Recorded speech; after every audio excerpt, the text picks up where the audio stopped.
Hey, this is Madalyn Sklar. And Suze Cooper, and you're listening to All Things Audio. Hey everybody, I'm Madalyn Sklar. Welcome to Social Audio News. I have three very special co-hosts. Suze Cooper is out today. I am joined by Jennifer Navarrete, Michael Sterling, and Morgan Evetts. Guys, thank you so much for filling in today. How are y'all doing? Fantastic. Happy to be here. Yay. Doing all right. Brain's a little foggy, but I'll try to make my way through this today. Oh, you're so I'm awesome, glad Michael. to be here. Morgan, how are you? Very good, thank you. I'm glad you're here. A day full of really interesting discussions, but this is the one I've been looking forward to. Oh, awesome. Well, I'm so glad you're here with us and you were able to make it.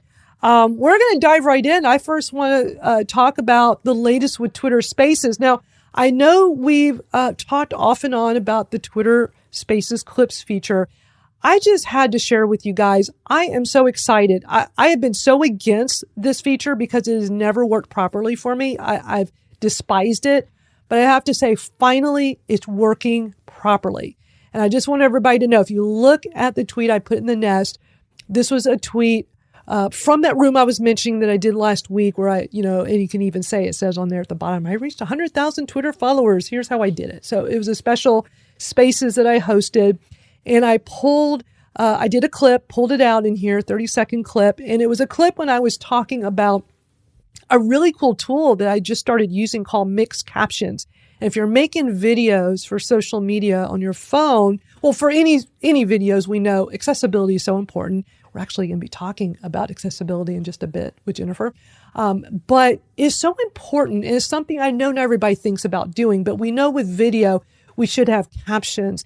And I've played with so many different tools, especially on my iPhone, that will allow me to easily have captions. And I fell in love with this tool, MixCaptions. And so I had played around with doing this Spaces clip when I was talking about that. And this was the first time this whole thing just worked so properly for me. I was able to pull the 30 seconds that I wanted. And the issue that I was running into for a while now is that it was starting to work really well on mobile, but not desktop. And I just wanted to show, because if you look at this tweet, either on mobile or desktop, it finally looks the same. It's not different. And what I had noticed before with the Clips feature is that it was, you would look at it on mobile and you could see that you could listen to it, you could read it, but there was also a way to go listen to the entire room if you wanted the whole thing, not just the clip. But if you went and saw that tweet on desktop, and mind you, this is when somebody's creating the clip inside of Spaces, it did not look like that on desktop. On desktop, it was just the regular Twitter card with the entire Spaces room, which means you couldn't get the clip from it. And I just really had issues with that. Like, why have it half work? So it's going to work on mobile, but not desktop. Well, why don't you just not have it work on desktop at all then? Like, it was very confusing to me. So I love that finally I get the same experience, whether I'm on mobile or desktop, for both using it, putting together a clip, and just as important for the people that want to go and listen, that click on it and listen. So what do you guys think? Jennifer, have you played around with this now that they've fixed it and made it work well? So I made an attempt when it was on mobile only, but I felt like my thumbs were just not cooperating. So I kind of thought, maybe not for me. I did notice that it's now on desktop and I haven't had a chance to go re-explore it, but you're giving me some courage here, Madalyn. It's nice to see the experience all across the board. So that way it's not just, it works on, like, you can create it on mobile and you can only see it on mobile, but it's there on desktop, but you don't get the same experience. But yes, ever since here's the thing though, they added this feature to desktop to create a clip pretty recently. We've had it on mobile for a while.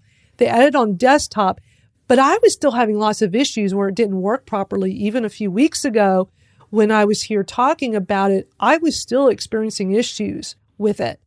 And then all of a sudden it just started working. And I'm so happy to see it working properly. So Michael, have you played around with this much? I have not, but I actually have our moment pulled up on desktop, and I'm seeing the clip in the card, and it's moving through the captioning and so on. So it's nice that they are rolling it out. But I also have heard plenty from developers that, they're sequencing and they have priorities and they got to make sure one thing works so another thing doesn't break. And so, yeah, it's just one of those things that I guess you just have to be patient. But it's looking better now. Yeah, a huge improvement. Now, I've had Clips actually, the feature, for a very, very long time. I don't know if I was just an early tester for it, because we know that sometimes Twitter will let some people be testers for things and is very random. So I've had the Clips feature for a really long time on mobile when I'm in Spaces, but I can never get it to work properly. And it seems like once they added the ability to do it on desktop, whether I do it on desktop or mobile, it just seems to all of a sudden work. So for me, it took a very, very long time, because I don't remember when I first got Clips to test. It was quite some time. Like, we're talking months and months and months ago. Morgan, what are your thoughts? Have you played around with this much? I haven't, no, but I'm definitely going to look at it now. And now that it works great, I think everybody will be encouraged to try it out. So you definitely let me know what you think once you get a chance. I want to hear from all of y'all. Once you get a chance to play with it, check back, because I would love to hear your thoughts on it. And if any of our listeners here have thoughts on it, we want to hear from you later once we take the mic requests. All right, moving on. Super exciting news for those of us on iOS, because we know recently with Android that Spaces was testing some of the old emoji reactions on Spaces, as well as some new ones. Like, I see Hoseline is here, and Hoseline loves to taunt us with the fact that he has that 100 emoji, even though we don't in the reactions. They took it away, but he's obviously been able to test it. And what Twitter put out this week is that it's now being experimented live with iOS too. It's interesting how Android seems to be getting first dibs on everything with Twitter lately. Have y'all noticed that? Like, seems to always be Android first instead of the other way around, which I'm okay with, because look, the Android people have not had opportunities like we did on iOS for so long. So it seems like the tables have turned. Are any of you guys on Android? I'm on iOS, but I agree. I'm not hurt or offended that Android is going first, because good Lord, how long have they had to wait for so many apps like Clubhouse and even Twitter Spaces? They didn't have to wait as long as Clubhouse, but still, I kind of feel like turnabout is fair play, and I'm all right with it. Yeah, this is Michael. I'm the same way. We in the Apple world feel like we're the best and the greatest and the most in the world. But honestly, if you look at the numbers, Android far surpasses iOS. And so, I don't mind. I understand when they are going to roll things out to them before us Apple users. That's okay. And I have both. And so I use and test both, but I mostly stick with iOS. Yeah, same. I mean, I'm seeing the same thing at Clubhouse. For most things, the Clubhouse people will get a week or two before the iOS people. Right. So I'm almost at the point where I'm going to get an Android phone just so I can get a taste of what's coming up 2 weeks before I can get it on the iPhone. That's actually not a bad idea, Morgan. I love that. Well, for our listeners here, whether you're listening live or you're doing the replay, try tapping on that emoji. Well, I think it's actually just for live people. Tap on that emoji. Some of you here right now are going to see that you have other emojis that you didn't have before. Some new, some old. I don't have it. I'm so bummed, because I've been seeing so many people say, hey, I have it. And they're so excited. I see in the comments here, Jason from Bunsen and Beaker's like, oh my God, I have the 100 back. I'm like, yay for you. I'm bummed I don't have it yet. I think it's hilarious that they're testing a thing that they took away. Like, they had it before. Know. How much do they have to test? Like, it was a thing before. I think the 100 was the most popular emoji reaction. I mean, that's the one I remember everybody using the most, right? That's what I recall. So there was a flurry of requests for that. Like, why would they take that away? That just made no sense to me at all. But in this screenshot, that thumbs down, so that's a new one. I don't remember them being the thumbs up or thumbs down before. So that looks like a new one. Yeah, this is like, I'm pleased to see this actually. The ability to express a negative is okay. We don't need to be like just kept in the positive all the time. So it's nice to have that option. I agree. I think this is really smart, and I hope they roll this out to everyone really soon. But if anybody here has these later when we take the mic request, we want to hear from you, because I would love to hear your thoughts. And, are you excited the 100's back? What do you think of some of these newer ones? we definitely would love your input. We have, I believe it's just, a few more pieces of news for Spaces. So we've been reporting for a while from Alessandro Paluzzi. He been doing a whole bunch of tweets, and it's just one long thread. If you click on this tweet in the nest, you can go back and see this entire thread that for a while now, for a few months, Twitter's been working on this new, what they're calling stations for Twitter Spaces. And we've talked about this every time one of these new tweets comes out. Even, I believe, last week and the week before, we were talking about it. But now there's another screenshot that's been shared. And I find this super interesting. And so in the screenshot, and again, this is just something that Alessandro Paluzzi and others like him, they do that whole reverse engineering. If you're not familiar with that, they're able to kind of look under the hood and see what's being worked on before the rest of us get to see or know anything about it. So it's actually nice people like him and Jane Wong spend time uncovering these things and sharing it on Twitter so that we can learn, like, hey, here's something. It may not ever come to light. That's the thing to keep in mind. Sometimes these platforms are just purely trying something out. They're kind of putting things together to figure out if it's a direction they want to go in. But sometimes it doesn't even get to a test. And that, first there'll be a test with just a small group and then maybe rolled out. So this is before test. This is before a rollout. But because there's been so many screenshots, wouldn't y'all agree that like this looks like something that will happen and come to fruition at some point? Because it seems like a lot of effort is going in when you look at all of these tweets over the past few months. It looks like they're going to incorporate a way for you to listen to podcasts in addition to Spaces while you're surfing Twitter.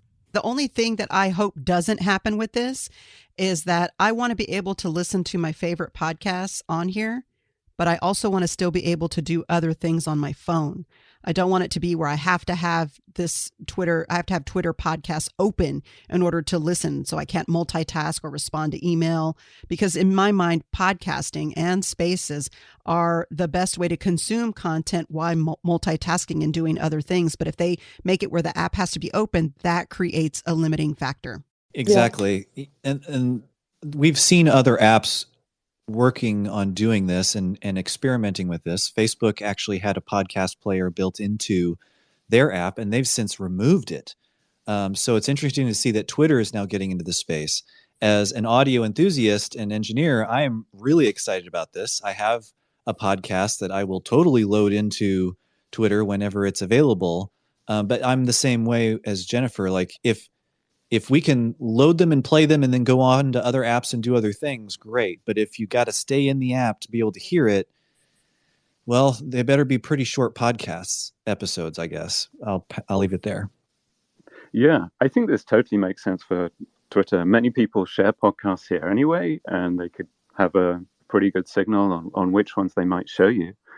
And I'm often listening to Spaces or other audio when I'm browsing Twitter. So would love to do that for sure.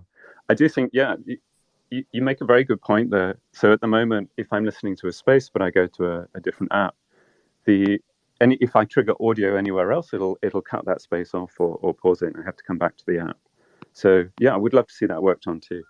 Yeah, most definitely. So it'd be interesting to see, like, whenever this does come out. Do y'all like the name Stations? I kind of like it. It kind of makes sense to me. I think it's very retro. Ooh, yes. That's a great way of looking at it, Jennifer. I like that. And you like the idea of combining, like having one place on the Twitter app and on desktop where it is combining podcasts and Spaces. It seems like that would make sense because it would be really an audio tab.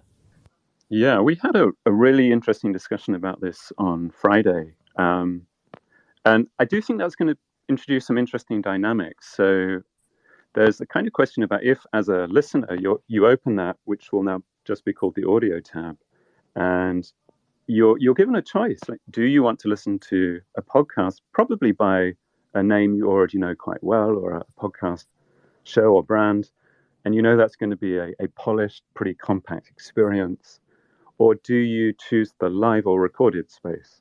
And it's going to be interesting to see which way people go there. But the other thing that I might expect to happen is, if you're making a live space, you might think about do I want to up my production values here? If I'm competing in the choice and people are choosing between this and a live space, maybe it'll change the kinds of spaces that get made and what they sound like. So I'm really fascinated to see what happens there. Oh, that's a great point there, Morgan. Thank you for sharing that. A couple of pieces of news I want to pass along on the Spaces dashboard, and then we're going to move, and I'll do it pretty quick, and then we'll move over to, we have lots to talk about with Clubhouse today. But if you're not familiar, Andrew, who's one of our regulars here, he has this really awesome tool called Spaces Dashboard. It's just simply spacesdashboard.com. It's a great free tool. And he has been making so many updates to it. I am so impressed with him. He just keeps adding features. So in the past week, he's added 2 new features he's tweeted about. So I'm sharing these in the nest. So currently you're able to you've been able to do a search for live and upcoming spaces, but now for the first time ever, he's been able to add in past spaces. And it's just been, I guess, something with allowing developers to get that information with the API. So it was really exciting that this information is now available. And the other piece of news he shared is that now you can very quickly see live spaces in different languages that are going on right now. And so there's a way that he has this pull down. He has a short little video clip in this tweet here where you can choose a language and then filter your results by selecting a topic. And it's so impressive. So this is such a great use of discoverability of spaces that he's come up with. Because as we know, one of the big things that people complain about is the discoverability of spaces. That is not always easy. I know Twitter has worked on this over the past year or so with the Spaces tab. They're always trying to improve it. But you look at somebody like Andrew, who's created this amazing free tool, and the discoverability in there is phenomenal. When I want to go search for specific rooms, I rely on his tool, not the Spaces tab. Have you guys any of y'all used his tool to go discover rooms? I like the whole analytics and all that data. Like when you put stuff in the nest, or it aggregates it underneath the space information and all the speakers that were there. He's really got something special there. I'm a big fan of Spaces Dashboard. Just like a real life anecdote here, a friend of mine yesterday was trying to research all the spaces by the NFT group Goblin Town and was saying, well, look, is there a search string I can use or something like that? And I simply sent them Andrew's page, Spaces Dashboard, for that particular account. And he could see every recorded space they'd ever done, and ones they'd co-hosted and ones they'd spoken in. So very easy. He could there they all were. Awesome. Well, thank you for sharing that. We're going to move over to Clubhouse because that was a good amount of Spaces news to report. But now, so much going on with Clubhouse, and I'm going to let the three of you do all the talking because I don't spend hardly any time at Clubhouse. I'm all about Spaces. Spaces is my favorite. It's where I devote my time to. But we've got a lot of tweets here of new things going on with Clubhouse, especially talking about this new houses feature that's coming out. So I've got this first tweet. Michael, I'm going to let you go first because you put this tweet out yesterday talking about houses going to be getting rolled out to everyone on Clubhouse very, very soon. So why don't you go ahead and fill us in? Yeah, thank you, Madalyn. So for a little bit of background on Clubhouse, they are currently in a beta program for a new feature in the app, and it's essentially a different type of container for conversations.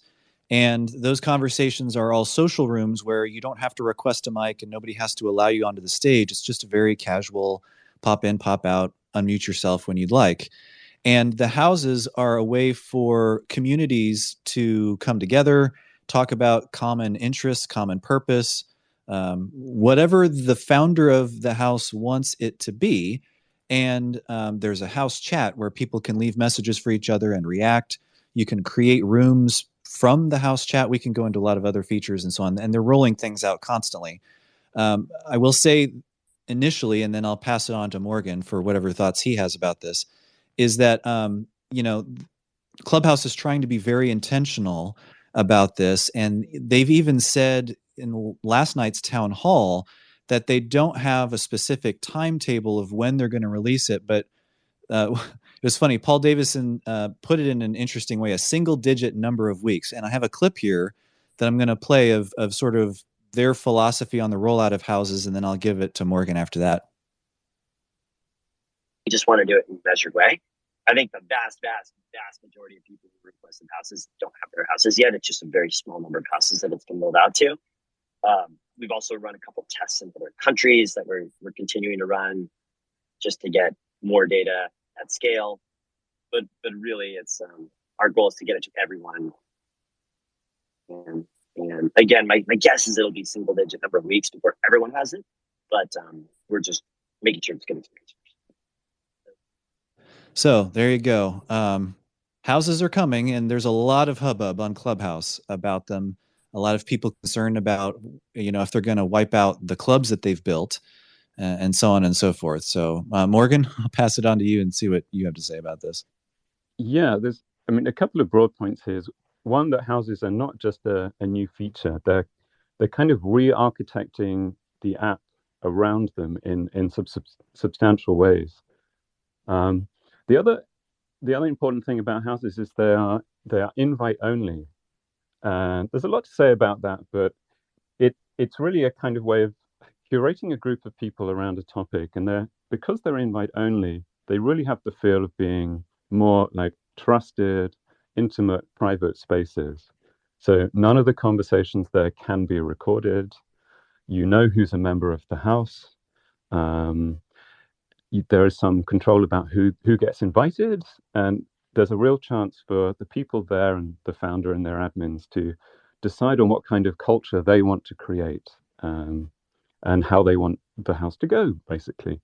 So what we're expecting to see is many, many, many of these, and each one will probably feel quite different, and there'll be a huge variety of different kinds of communities, and those will be run how the communities and the founder want to do it.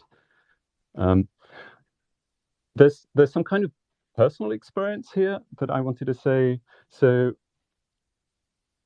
one of the ways of thinking about this is that unlike normal sort of shows or rooms that we normally know from the public side of Clubhouse, those are typically more about listening. So of course you need the host and people speaking, but it's more about audience and listening. Whereas houses have been structured to be about speaking. Everybody there gets to speak, can open a room whenever they want, can come up and speak. And there's all sorts of other bits that try to encourage you to speak. And the thought there is, because Clubhouse are now seeing themselves as really primarily about building relationships, both getting to know people you already know better, but also getting to know new people through those people, that the very best way to get to know people is to have the opportunities to speak to each other.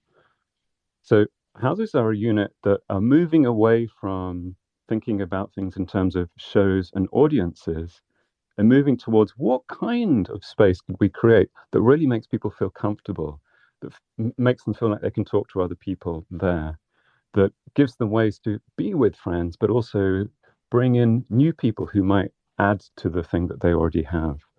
And I must say, I feel like they're really succeeding in that. So I've been in this for a couple of months now, and I have made more new friends on Clubhouse in that time than in possibly like half a year before that, and got to know other people in new ways and much better ways in this. So it's just a really pleasant experience, I think. And that's also the main thing.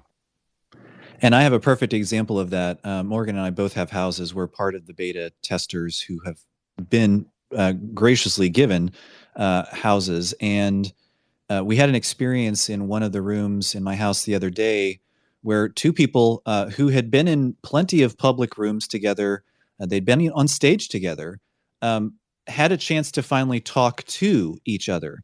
And one of them said, I've seen you in so many rooms. We've been on stages, we've been in the same places, but we've never had a chance to talk to each other until now. And I'm so glad we finally had the opportunity to do that. And that's sort of a sentiment that is reverberating throughout the houses on Clubhouse. And you have a lot of people who are really, they're not quite sure about them. And once they experience it, they go, oh, I get it. Now I'm in on this idea. And so, stay patient, stay tuned. Those who want a house, those who are interested in them, could be something pretty remarkable. It seems interesting. Yeah. I like the idea of intimacy. Yeah, the intimacy of it, where you feel like maybe if you have a sensitive topic that you want to talk about, or even some private business that you want to conduct, that it's in a trusted space. And I really like that you all said that it's a trusted space. That makes a big difference and increases the value. And Clubhouse has been building these in such a way that people can use them in other valuable ways. They can monetize them in different ways. Now, Clubhouse doesn't have a native monetization thing for it, but a house doesn't have to be established and stay open. It can be sort of an ephemeral thing, so that if you have a program or a master class or whatever that you want to invite people into, they can pay for it. You can invite them into a house, build the community there, have conversations and so on for the period of time. And then either you can leave it open because they were all part of that program, or you can say, all right, now that the program's over, we're going to close it. It's all up to the house founder, but they're building a lot of versatility into the product, even as we're beta testing it. They're adding more and more features so that founders and admins of the houses and the community members have a lot of options of the way that they conduct their community. And like Morgan said, it is currently invite only, and those can be invites just from the house founder, so that they can bring in their circle of friends of people that they know and trust, and then all those people can get to know each other better. But then you can also give out invitations in different ways to the house members, so that they can then help bring in people that they know, like, and trust, who they feel like would be a good part of the community as well. And Clubhouse is going to be putting in a waitlist feature so that people can request to be a part of the house. And if there are mutual friends, that gives those friends an opportunity to know, hey, they want to be a part of this community. I'll bring them in. So yeah, stay tuned. There's a lot to come, but it's a pretty remarkable product that they're building. Yeah, it sure sounds that way. There's one other really interesting part of this, certainly for me, I think, is that houses are about presence. And what they mean by that is that they kind of feel live. You can see who's in the house right now, and you can see which mutuals are literally looking at the same page as you right now. And there are lots of little incentives that maybe if you've written something in the house chat, you might want to talk to this person, or you can wave to them and start a room in the house. So it's Clubhouse who've always been audio first. They're still audio first in that the idea is here that you talk to each other, and they've built a thing that encourages you to move from text, which is the house chat, to actually talking in a room. But Clubhouse is also about live, and houses are a thing that just, because you can see who's here right now. So for example, you might post a message in the house chat, and you'll see 5 or 6 people that you know have opened the page and are reading the house chat. So this maybe is a really good time to open a room and say hi to them. So that's another way of thinking about it. It's not just talking, it's about live in more dimensions than just what we've known. That's excellent. Thanks for sharing that. Great views you all are sharing here. I do have a couple of questions. So Michael, the first tweet, talking about this in the nest here was your tweet about how houses should be getting rolled out to everyone in single-digit number of weeks. But then the other tweet, which was from earlier in the week, says they're working on the wait list. So they're still going to, you think there'll still be a wait list? I mean, I'm kind of confused. They're going to start rolling this out to everyone? So different wait lists. Yeah. Okay. So there is a wait list that people can actually apply to be a founder of a house while in the beta program. And they posted that, Clubhouse posted that back, I think, in April. I signed up for that. And so that's how I ended up becoming one of the house founders that's in the beta program. The waitlist that I was referring to was actually a waitlist to get into a house. And so, if Morgan has a friend who sees the house that I'm in, and Morgan is in my house, the friend can request to be on the waitlist to come into the house. And then Morgan, if he has invites available that I've granted him as a founder, he can see on that list, Joseline wants to come into the house. We're mutual friends. I'm going to use one of my invites to let him in because he brings a lot of value to the community. So that's the wait list that I was referring to. And I don't know what Clubhouse is going to do when it comes to the wait list to actually found a house. I have a feeling that probably a lot of it will not ever go anywhere because they're going to release houses to the general public before they could ever get through the whole list of people who've applied. So we'll just have to see what happens there. Gotcha. Thank you for explaining that. That makes perfect sense. And then there was a tweet from Alexandra Paluzzi talking about Clubhouse is working on the lounge feature for houses. What's the lounge? So part of this is we don't really know what this is yet because we haven't seen the full implementation, but we can have some guesses. So for a while now, people have asked, could they support a permanent room, a room that was always open, so that people in your community can just go in there and speak to each other? And the lounge looks like it's an attempt to do this, but not quite in the way we expected. So it looks like this is something that's going to, this might not mean much if you haven't seen it, but I'll say it anyway. It lives at the top of the house. So you have the house page where everything happens. And it looks like, unlike a normal room, which is something that, it looks like a room and you can see the names of the people who are in there. This looks like something where if you're in the house, as it were, if you're looking at that page of the house, you'll be shown as somebody who could potentially be in this lounge room, as it were. And you can simply unmute and just talk. So we don't know what that looks like, but it's almost as if the house page becomes its own room. Exactly. Sort of. Yes. You don't need to start a room in order to get talking to the people in the house. That's the thought. And this is part of a broader effort to think, how can we get people talking? And it turns out that if you're asking your members to start rooms in order to do that, that's great. People do that. But maybe some people are still a little bit shy about doing that. So can you give an easier way to say, you don't need to start a room. There's already the lounge. You can just go into the lounge and talk to people. So that's roughly it, but we'll wait to see for the final implementation. I guess that would be 2 or 3 weeks, something like that. Good to know. And then they're working on the ability to have reactions with emojis to messages in the house. That is active now. It is. Yeah, okay. with an update this week, actually, they rolled that out. So now both iOS and Android has that little plus sign at the end of the standard emoji, and it brings up a panel of basically every emoji that's been created, and you can select it. So we've had some house chats with, well, there was one that we were testing it out. It probably had 60 different kind of emoji as reactions to one message on a house chat. It was brilliant.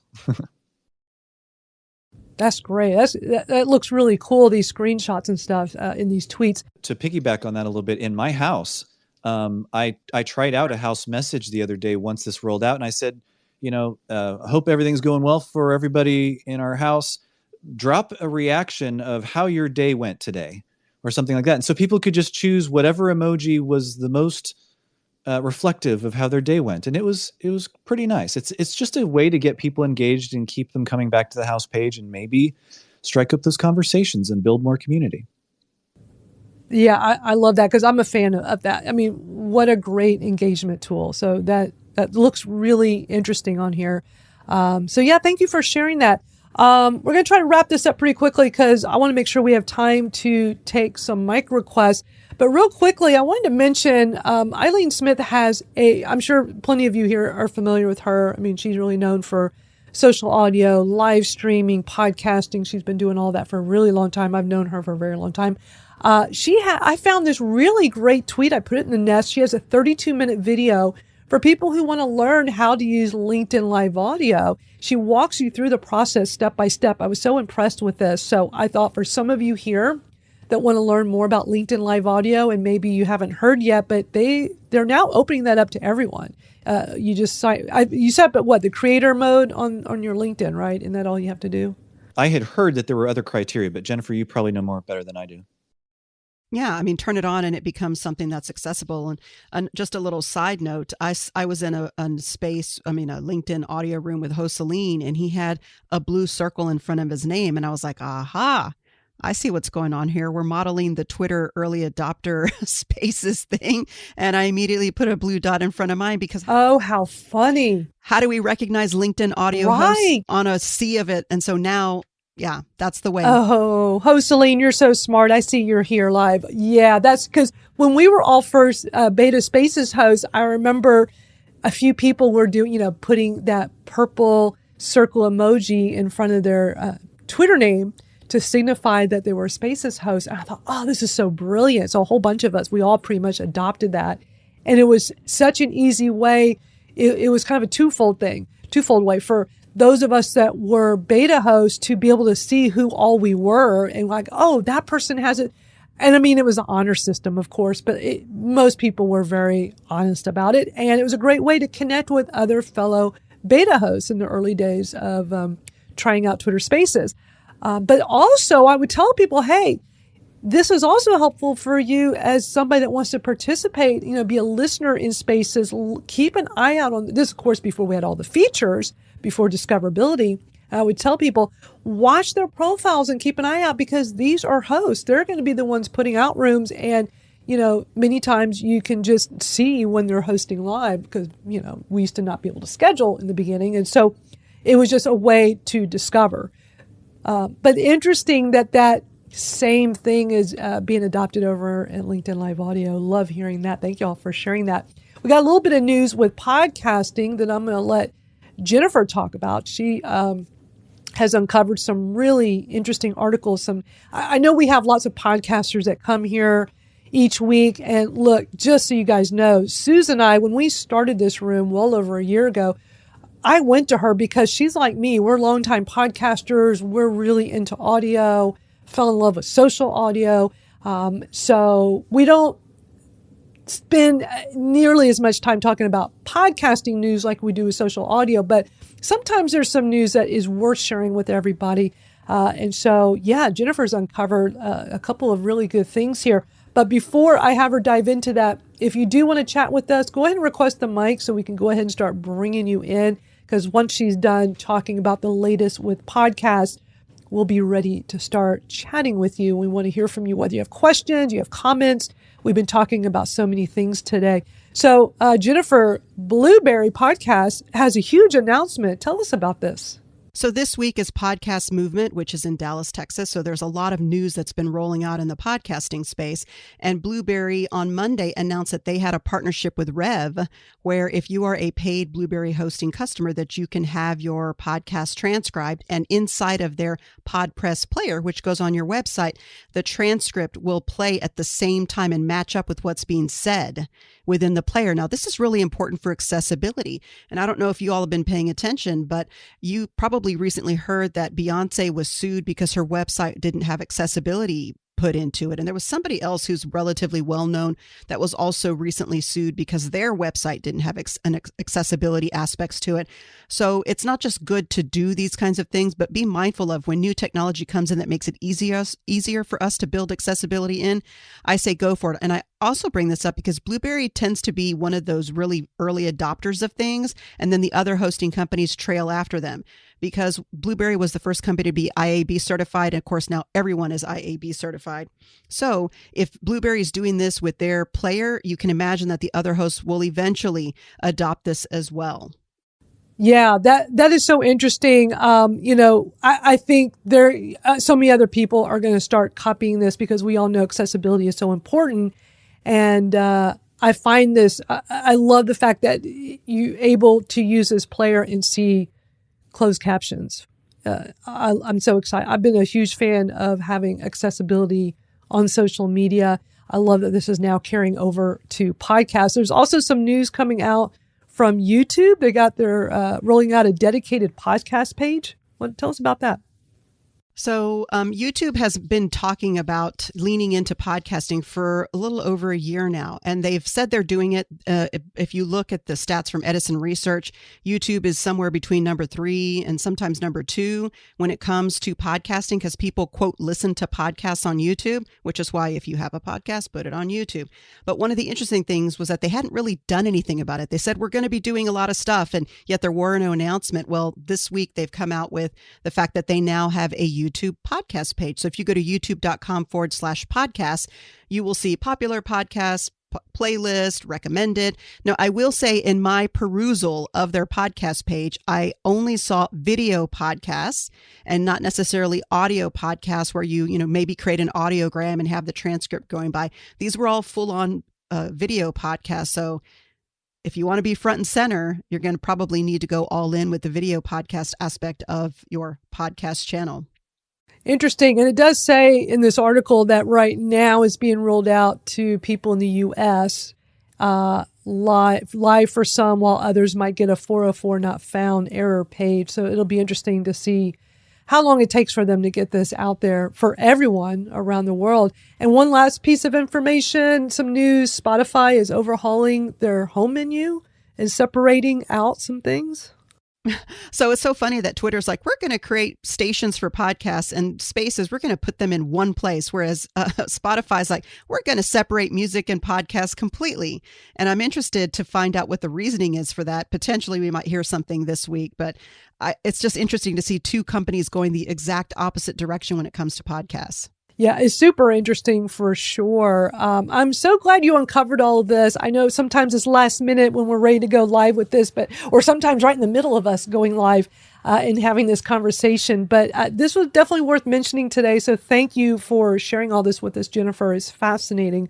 I see we've got Ray here in speaker mode. Ray, how are you? I'm doing great. Thank you so much for all the information. You guys are awesome. So let me tell you that first. I always like to give out candy and rainbows and sprinkles on ice cream just to make you feel good in a day. But I'm Ray, New York City.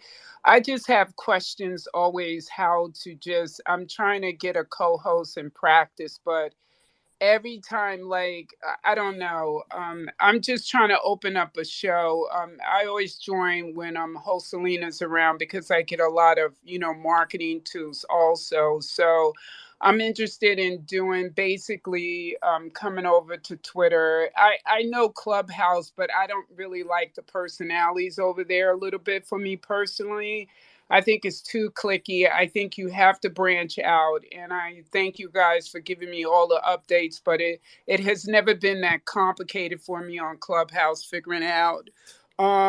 So my question is to you guys, I really want to do I'm launching my hat line. It's coming out soon. So it's basically a very couture style, high fashion baseball caps. And I kind of host Selena was talking about maybe, at the top of on Twitter that I can do a little fashion show. So I don't know how to connect that. So if any suggestion you guys have, I'm still techie, trying to understand things. I appreciate it. Okay. And just in case you didn't notice, I'm Ray in the hot pink Ferrari and I'm parking. Thanks. Awesome. Thank you for joining us. Who has an answer for her?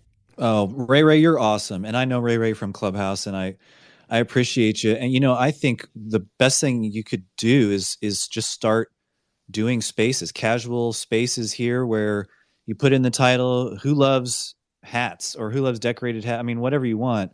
But, see who comes into the space, start up conversations with them and see what happens. And who else is interested in that same thing?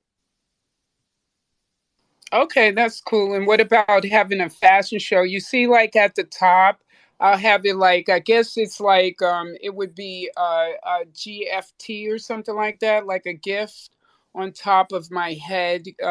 When people come into the room, they will say, oh, wow, that hat. And they could click on it and maybe buy it or order it, that kind of stuff. I'm looking to market myself more so because, I'm always talking, it's what show me what you got. You know what I mean? James Brown dancing. You know what I heard? I heard Little Richard was the one that helped out the Beatles. Did you guys know that? I'm Ray.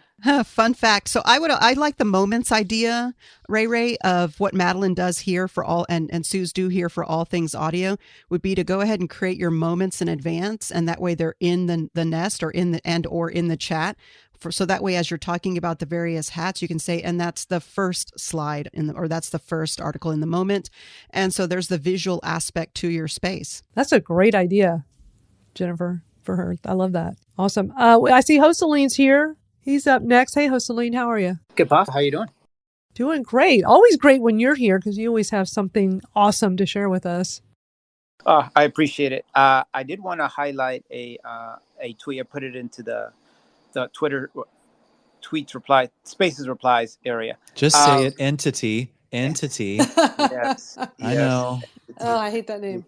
Rolls right off the tongue. So an additional component that Andrew added is global statistics on spaces. Do you know how many, fun facts now, do you know how many total spaces there has been since like last year? Yeah, I saw that tweet. It was a lot. I'm going to guess somewhere between 3.5 million and 3.6 million. I meant to add that today into our news. I'm sorry, Hosteline. I saw that tweet and I totally forgot to add it. Oh, no worries. I'll talk about it now. So 3,543,580 total spaces.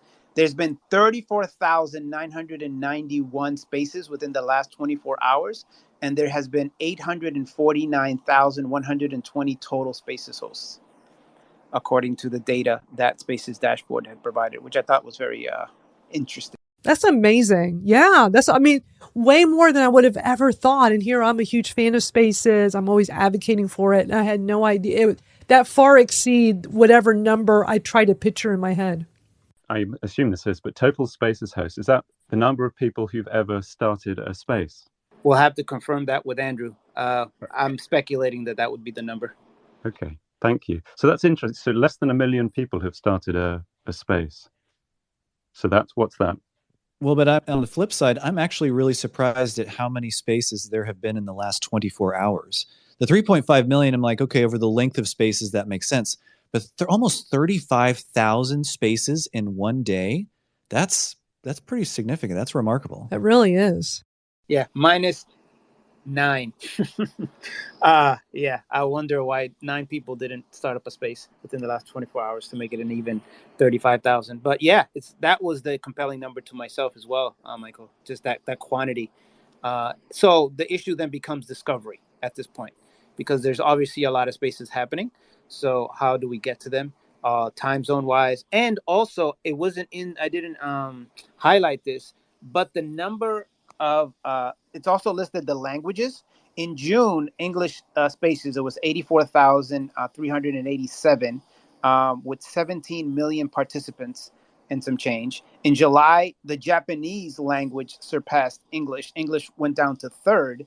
There was 284,000 spaces in July with 8.3 million participants. And in August, this month, which isn't even complete yet, Japanese spaces, there's 98,000 with 6.6 participants. And English is then third again with 145,000 and 15 million participants. So there's more participants in the English spaces, but there's more Japanese spaces as of July. As of August. So interesting data. That is. I put it in the nest. I found the tweet. So I'm so glad I meant to put it in as part of our news. Totally forgot it. And look at you doing hearts that I don't have and the 100 I don't have. I only have, oh, that's right. I can change the color of the heart. Forgot about that. I missed that 100 emoji. I'm so jealous every time I see you use it. Hopefully I will be lucky enough to get it back very soon. Anything else, Hosteline? You always have so much greatness to share with us. The other thing that I shared was the emoji stuff. This is like Twitter related, where we have a report section. My mind, there's so much going on. I mean, the biggest thing, at least for me, is that I'm be co-hosting the Twitter developer conference in Boston later today. Congrats. The Twitter Boston headquarters, which would be nice in their new offices. So that's coming up. So I'm excited about that. Other than that, I'll keep you posted on any kind of API related items that affect spaces, if there's anything. I'm testing out this fantastic tool from one of our one of our creators. It's called Tweet Hunter. Fabulous ways to monetize on Twitter. So I'm going to do some research on that and then give it some more legs in the future. I've heard of Tweet Hunter. I played around with that a little bit before. It looked really, I didn't have a whole lot of time, but the little bit I played with it, it was really cool. Yeah, so I'm really going to figure out, in addition to the what Andrew's doing, some other Twitter developers, just to give them some love, and also figure out how we could best leverage those tools to make our life a little bit easier. So that's the challenge this month. Great. Well, thank you for sharing all this information with us, and good luck with your event tonight. That is so exciting. And we got one last speaker we'll close out this room with. We got Elizabeth Hutchinson here. Hey, Elizabeth, how are you? Hi, thank you for inviting me in. One of the things that I do is I'm trying really hard to play with all this audio and video stuff that's obviously a big deal. For those of you that don't know me, I'm a librarian, I'm a trainer, and I am trying to engage schools in working with me. One of the things that I dipped my toe into Clubhouse, found that it was not quite my place, and jumped into Spaces, which I found much easier. I have a regular Spaces chat during term time, so we've had a break over the summer and about to launch again in September. But the thing is for me is that I really fancy just turning on the chat and just seeing who's out there, but there doesn't seem to be that space. Is that because I need to state more about what it is? Can I be spontaneous on Spaces, or do I have to set a time and a space like I have done in the past? I mean, you can always just start a room in Spaces. You don't have to schedule. You can be very spontaneous. I think the issue is, are people going to discover it quick enough to join in so you get people there? I always find it's best to let people know ahead of time so you can anticipate having an audience. But you can certainly do spontaneous. I mean, there was a time where we didn't have a scheduling feature in Spaces. So I'm just a fan of experimenting. I would play around with both and see what works best for you. I think you should go for it, because that's the same thing with me. I'm always hesitant. You just got to keep building, because sometimes you could be on here for hours. Like, I can't believe how long they stay on Clubhouse. They just talk too much for me, and they never get to the point. So, sorry. But just to let you know, they never get to the point. They go around their thing, and they know so much, and they don't. And I just can't. I don't have that kind of time on this planet. I don't know long when my time is up, but you just got to keep experimenting, because everything online is basically testing. Right. I'm a big fan of that. Go ahead, Morgan. Elizabeth, one thing you might try is, if this is something that you want to talk about often, is starting a Twitter community and adding people to that who have similar interests, if you know those people. And then I think soon you'll be able to start a space with those people, and they'll be notified about it. So it should be a way to get people to come, and that maybe that could be more spontaneous. But okay, so a community, that's something different from. So it's not something I've. How do you do that? Okay, that's a great question. It's under the @HiCommunities. Is one place to go and find out about that.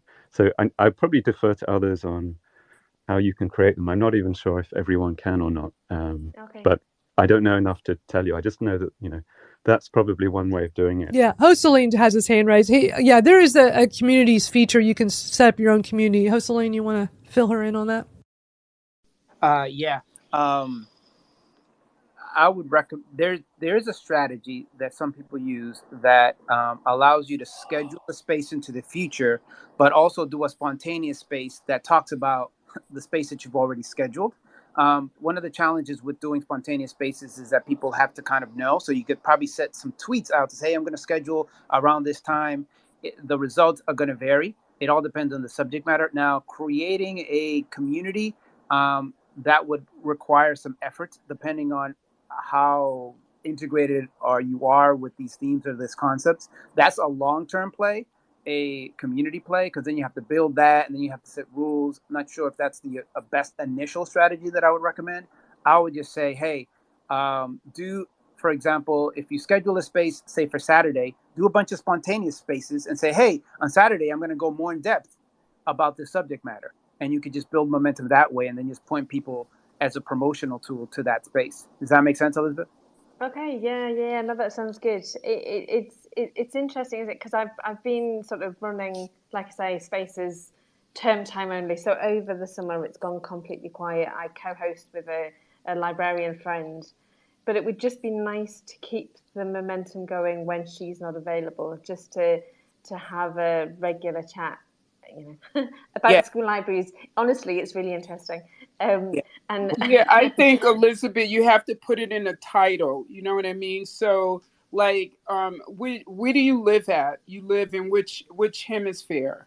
I live in the UK. I live in a small island called Guernsey, but in the UK. There you go. So why don't you just we're going to talk about things that's going on in my universe that you don't know about or something. Because I always write my newsletter, like, I would say, yeah, you don't know, New York City is hot like crazy here. You know what I mean? And I'm working out every day and it's cool. And then I'll start talking about the birds and how you hear the birds and how you get close to nature. Sometimes that could be, I just try to pay attention to the 5 senses I'm around. And I think other people are nosy enough to, get involved with that. I think that can help you without a co-host. And to be honest, you just have to learn how to talk like you're talking to your kids, because a lot of people are like babies, they don't know nothing. So I hope that was helpful. Thank you so much. That's excellent information, Ray. Real quick, Jocelyn, before we wrap up.